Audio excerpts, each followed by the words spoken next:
Muchísimas gracias por seguir con Uno más Uno. Vamos a comenzar esta serie de entrevistas, dos entrevistas que vamos a tener en el día de hoy, como le habíamos anunciado, con el vicepresidente ejecutivo del Consejo Nacional de la Empresa Privada, César Targán, que tenía muchísimo tiempo que no venía por aquí. Yo creo que nos vimos virtual la última vez. Virtual, ¿verdad? Sí, la última vez. Efectos de la pandemia. Sí. Pues bienvenido, César. ¿Cómo andan las cosas? Yo supongo que se está aplicando ya el reajuste salarial que ustedes habían anunciado y que rehusaron discutirlo en el seno del Comité Nacional de Salarios. Gracias, Adalberto, Milicen. Qué bueno de nuevo estar presencialmente con ustedes.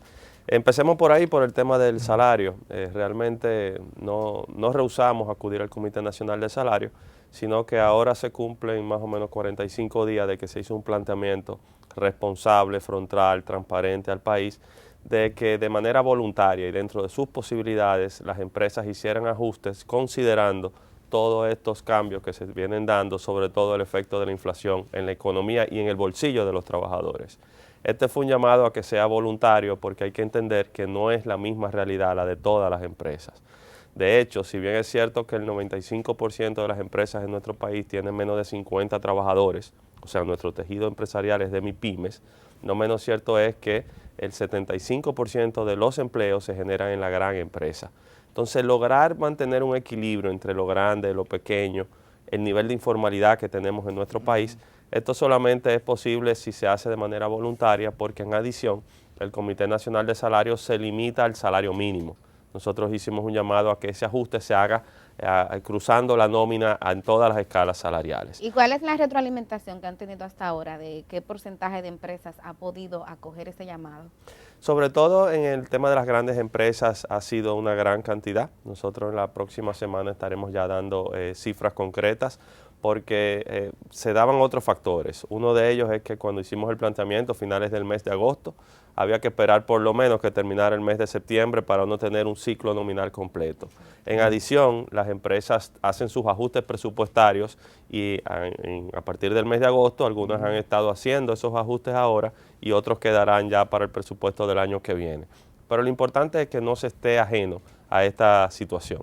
Nosotros en el mes de agosto vimos que hubo una disminución muy ligera del índice de inflación en la República Dominicana. Sin embargo, cuando a inicio de año nuestras autoridades monetarias proyectaron hacia dónde íbamos, el rango era 4% más o menos 1%, y todavía estamos muy por encima de casi el doble, más el doble. Entonces, eso no es algo propio y únicamente exclusivo de la República Dominicana. Es un fenómeno que está afectando muchas economías en el mundo, pero en el caso nuestro, que es la que nos importa, debemos entonces ser empáticos, solidarios y dentro de las posibilidades poder entonces dar la cara. La situación laboral de la República Dominicana es bastante compleja.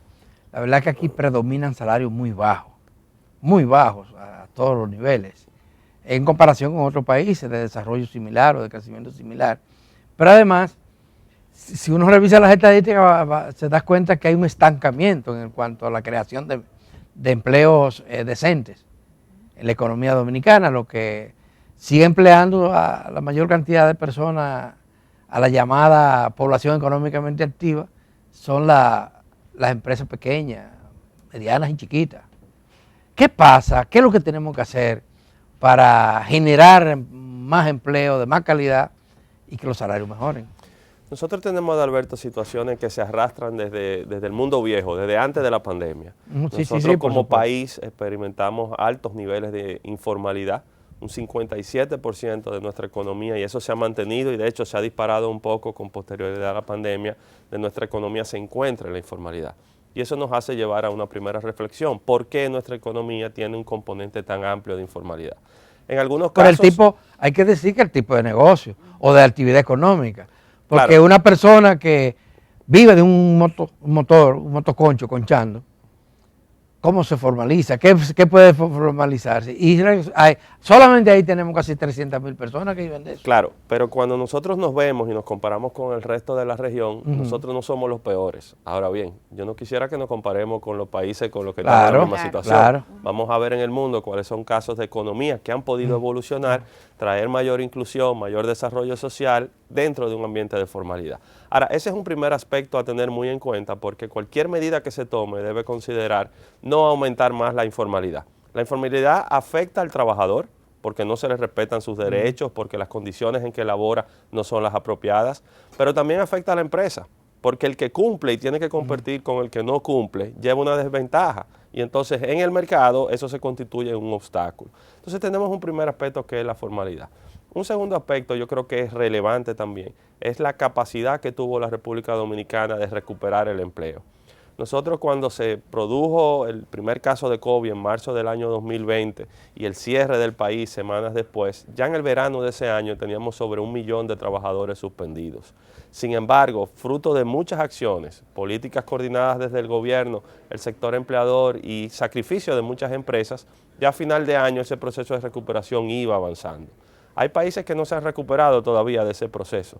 Y cuando vemos sectores pujantes de nuestra economía, como el turismo, la zona franca, es algo que vale la pena reconocer. Otro tema de Alberto es que el salario mínimo no es la referencia de cuál es la realidad de nuestro mercado formal. El salario promedio está muy por encima del salario mínimo. Pero todo eso que le estoy diciendo puede ser teoría. Pero lo que cuando yo me refiero al salario mínimo, no solamente son los mínimos.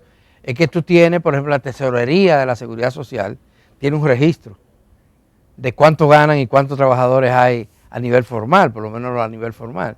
Y tú te vas a dar cuenta que el 79% ganan menos de 2 salarios mínimos.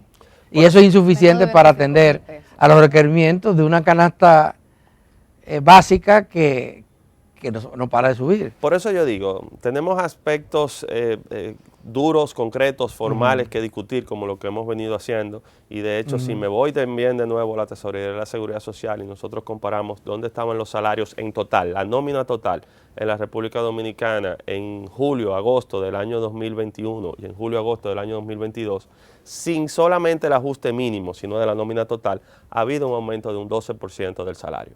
Ahora, ¿por qué yo digo que eso son formalidades y eso no es realmente lo que va al bolsillo y al corazón de la gente?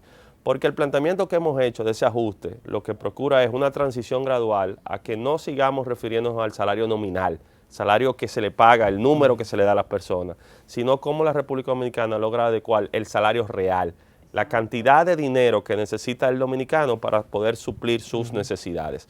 Y eso tiene componentes que van mucho más allá precisamente del salario, reformas estructurales importantes, pendientes en nuestro país, pero yo creo que, como decía hace un momentico, de manera empática, solidaria, debe abordarse el tema con la seriedad que amerita. Y mira, fuimos criticados por algunos que decían en este momento, todavía sin superarnos de una crisis postpandémica, con niveles inflacionarios altos, con incertidumbre en los mercados internacionales. Sí, estos son los momentos de respirar hondo y tirar para adelante. César, hablas de reformas y ahora mismo en la opinión pública hay una parte del movimiento social y de los médicos que están abogando por una reforma, que es la reforma a la seguridad social. El sector patronal al que tú perteneces forma parte de un sistema que es tripartito. Me gustaría saber cuál es la valoración que ustedes tienen de esas demandas que se están haciendo para modificar la ley 87-01. Mira, nosotros hemos acudido al espacio que se ha creado para esta discusión, que en el seno del Consejo Económico y Social, a raíz de las propuestas hechas por el presidente, ha avanzado en una serie de reformas. Específicamente con el tema de la seguridad social hemos hecho un planteamiento muy claro, y es que no destruyamos el sistema. Nosotros tenemos una ley de seguridad social del año 2001 que al día de hoy, si nosotros la evaluamos cuantitativamente, nos damos cuenta de que se ha ido creando un sistema en la República Dominicana.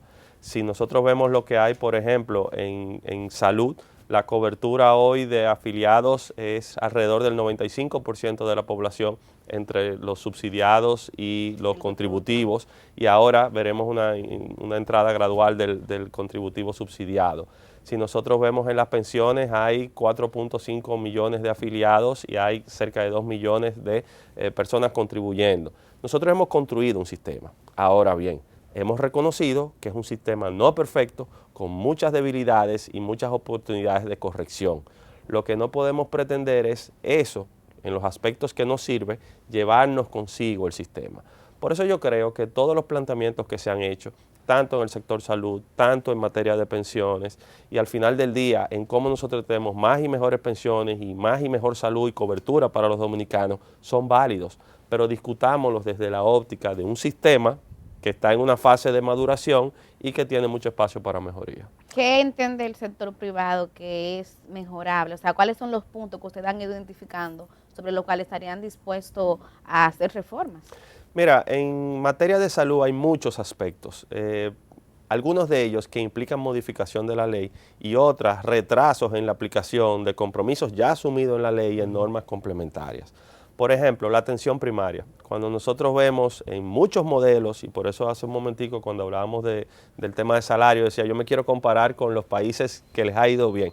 Cuando nosotros vemos países que tienen un sistema robusto de salud con mayor calidad, nos damos cuenta que la fase de entrada al sistema es precisamente la atención primaria. Y eso no debe ser un temor ni para los médicos, ni para las clínicas, ni para el mismo paciente, ni para las aseguradoras, sino que es un filtro que permite llevar con mayor atención el cuidado que necesita el ciudadano, hacerlo más eficiente y reducir los costos.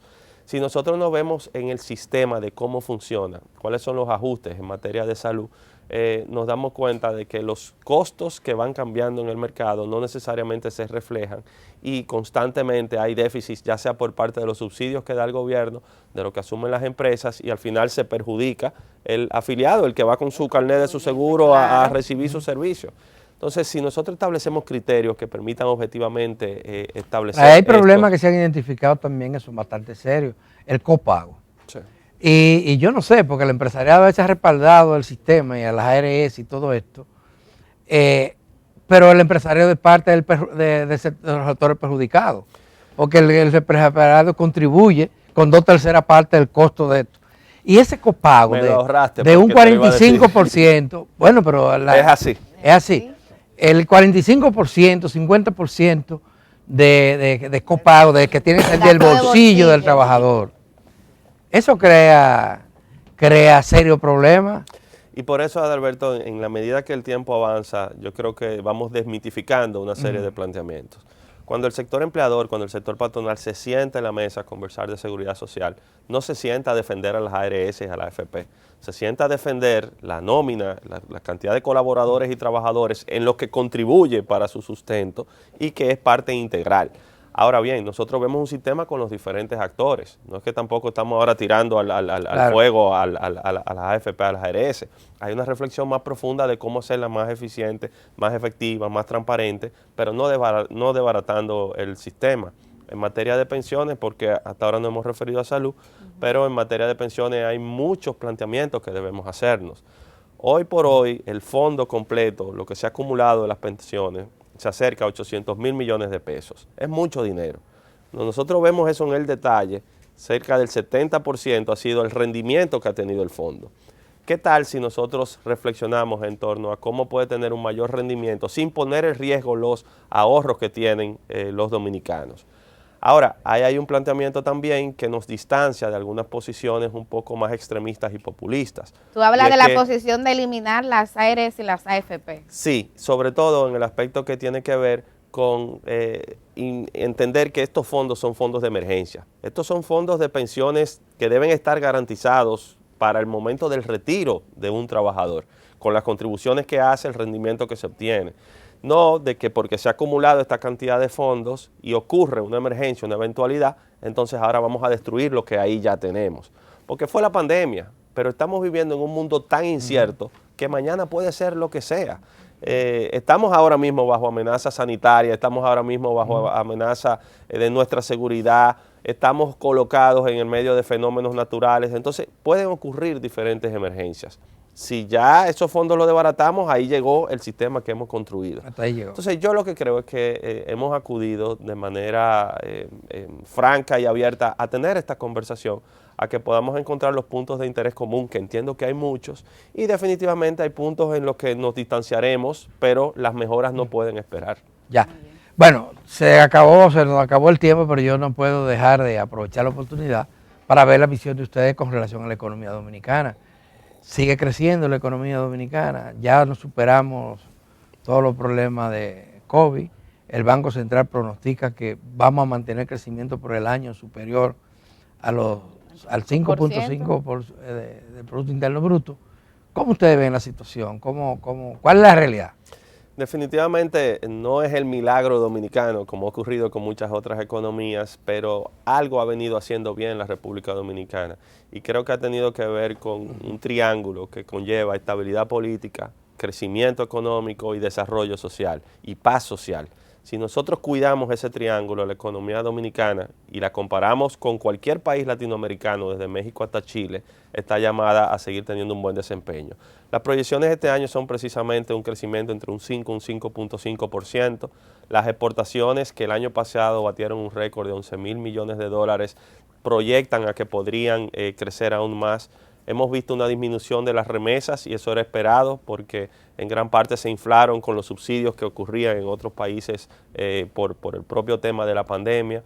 Pero sectores como el turismo, las zonas francas, la industria nacional, el comercio, los servicios, han venido teniendo un buen desempeño. La remesa parece que fue clave porque veía que México es otro de los países donde la economía ha crecido, pese a todos los vaticinios contrarios, y allí se lo atribuyen totalmente a las remesas, el factor determinante para ese crecimiento. Sí. Aquí no hacemos lo mismo, ¿eh? No, aquí los análisis no se señala como que ese es.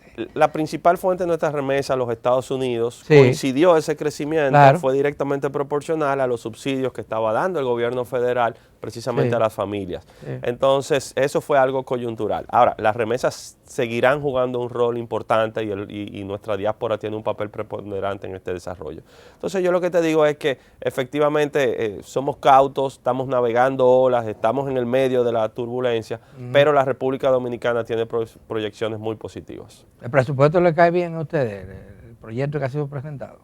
Bueno, se están discutiendo los ajustes, eso es parte de nuestra dinámica. Aquí nunca terminamos con el presupuesto que se aprueba y mucho menos en un ambiente como el que tenemos. Lo que sí hay que tener claro es cuáles son los pilares de nuestro desarrollo, qué son cosas que nosotros no debemos sacrificar y sobre la base de eso hacer ajustes. Gracias, hermano. Gracias a ustedes. Aquí y esto queda. No esperar tanto tiempo. No puede ser, no puede ser. Queda abierto el programa. Gracias. Para cuando quiera volver a tener un diálogo con la sociedad, porque en definitiva de eso se trata. Gracias. Nosotros vamos a pausar y cuando volvamos vamos a hablar de justicia.